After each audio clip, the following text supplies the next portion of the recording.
రాజధాని ఇక్కడే తయారవుతుంది. డే 1 నుంచే రాజధాని వస్తుంది. ఒక గ్రోత్ ఇంజిన్ తయారవుతుంది. కనీసం 20 ఏళ్ళ తర్వాత అయినా మన పిల్లలు ఉద్యోగాల కోసం ఎక్కడికెక్కడికో పోవాల్సిన అవసరం లేకుండా మా మావిగంలోనే ఉద్యోగాలు దొరుకుతాయ్యా అని చెప్పి అని చిలకకి చెప్పినట్టు చెప్పినా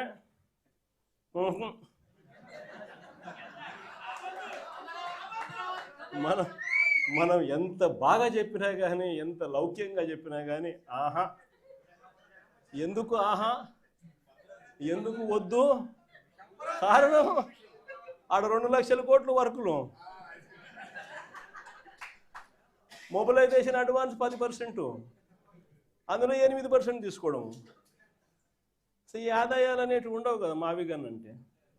కాబట్టి వద్దు. దాంట్లో కాంట్రాక్టర్లు ఎవడు అంటే ఒకడు ఈనాడు వియంకుడు, ఇంకొకడు బలుసు శ్రీనివాసులు, ఇంకో బినామీ, అంతా ఇల్లే దోచుకోవడం, పంచుకోవడం, తినుకోవడం. అందుకని ఆహా, జగన్ ఏం చెప్పినా ఆహా. ఇంకొక ఆయన ఆంధ్రజ్యోతి ఆయన నుంచి ఆయనకు ఎంత బాధనో, దోచుకునేది, పంచుకునేది, తినుకునేది కట్ అయిపోతుందని చెప్పి ఆయనకి ఎంత బాధ. వైఎస్ఆర్సీపీ శ్రేణులందరి మీద అన్యాయమైన మాటలు, దుర్మార్గమైన మాటలు మాట్లాడతారు. అసలు నిజం చెప్పాలని నేను ఇదే రాధాకృష్ణకి చెప్తా ఉండా, నువ్వు అన్న మాటలు రేపొద్దున మా ప్రభుత్వం వచ్చినాక నిన్ను తిప్పని స్టేషన్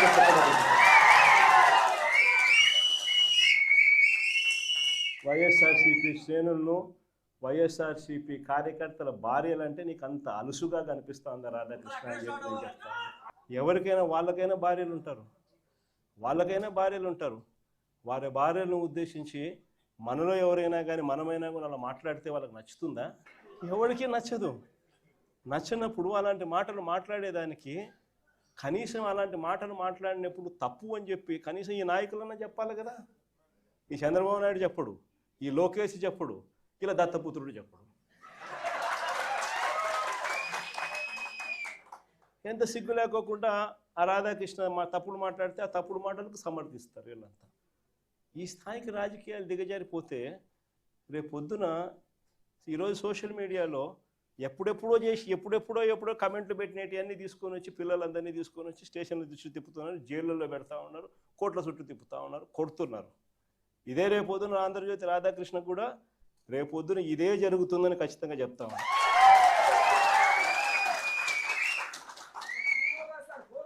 అసలు మహిళల గురించి ఇంత తక్కువగా చూసే కార్యక్రమం, తక్కువగా మాట్లాడే కార్యక్రమం, ఈ పరిస్థితులన్నీ కూడా రాష్ట్రంలో ఎందుకు వచ్చినాయి? ఆశ్చర్యం కలిగించే విషయం. ఇంతకుముందు ఎప్పుడు జరగల. కోడూరు ఎమ్మెల్యే ఆరవ శ్రీధర్, అసలు నాకు నిజంగా ఆశ్చర్యం అనిపిస్తుంది. జనసేన ఎమ్మెల్యే అంట మోసం చేశాడని, అత్యాచారం చేశాడని చెప్పి పాపం ఆ పాప ఆందోళన చేస్తూ ఉంటే ప్రతి ఒక్కరికి కంప్లైంట్ ఇస్తే ఆ పాపను కొడుతున్నారు. ఆ పాప రోడ్డెక్కితే ఆ పాప రోడ్డెక్కి నాకు అన్యాయం జరిగిందని ఆ పాప చెప్తే ఆ పాపను కొడుతున్నారు పోలీసుల సమక్షంలో. ఇంకొకడు నర్సరావుపేట ఎమ్మెల్యే, ఇంకొకడు కళ్ళ ముందరే కనిపిస్తుంది ఎస్పీ ఆఫీసుకి పోయి బాత్రూంలోకి పోయి డోర్ కట్టేసుకుంటాడు. అసలు ఎస్పీ ఆఫీసులోకి పోవడం ఏంది, బాత్రూమ్ లేకపోయి నువ్వు డోర్ గడేసుకోవడం ఏంది, డోర్ గడేసుకొని నువ్వు స్ట్రైక్ చేయడం ఏంది? అసలు దానికి చంద్రబాబు నాయుడు పంచాయతీ చేస్తాడు. పోయి లోపల బొక్కలో వేయకుండా చంద్రబాబు నాయుడు పంచాయతీ చేస్తాడు. ఇంకోడు చూస్తాడు బిఆర్ నాయుడు అని, ఇంకోడు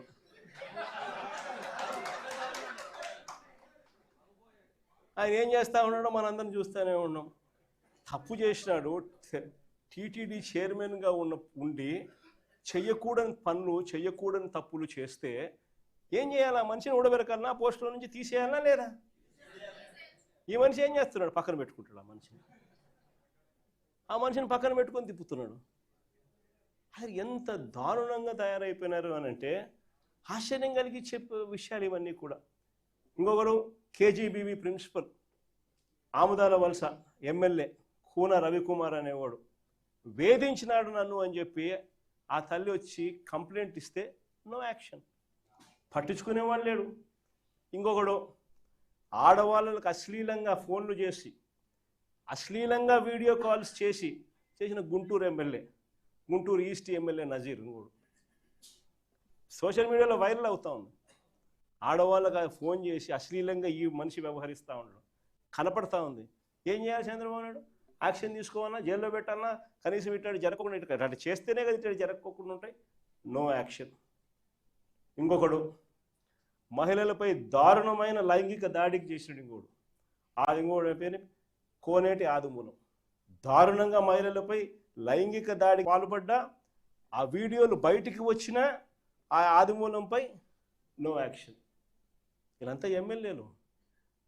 ఒకరిని చూసి ఇంకొకడు, ఒకడు చేస్తే ఏం యాక్షన్ లేదు, సరే ఆయన మీద ఏం యాక్షన్ లేదు, ఇంక నా మీద ఏం యాక్షన్ తీసుకుంటారని ఇంకొకడు, ఒకరిని చూసి ఇంకొకడు, అందరూ కూడా రాక్షసులు అవుతా ఉన్న పరిస్థితులు. ఇంకొకడు సరే ఎమ్మెల్యేల కథ దేవుడు ఎరుగు. సంధ్యారాణి అని ఒక మంత్రి పిఏ మహిళలను లైంగికంగా వేధించినాడని చెప్తే ఆ పిఏ మీద కూడా నో యాక్షన్, పైగా ఆ మహిళ మీద కేసు. ఈ స్థాయిలో మహిళల పరిస్థితి రాష్ట్రంలో ఉంటే ఇంకొకడు లాస్ట్కి చివరకు ఈ ఆంధ్రజ్యోతి రాధాకృష్ణ, ఈ మనిషి మాట్లాడే మాటలు ఒకరిని చూసి ఇంకొకటి. అంత ఆటవిక ప్రపంచంలో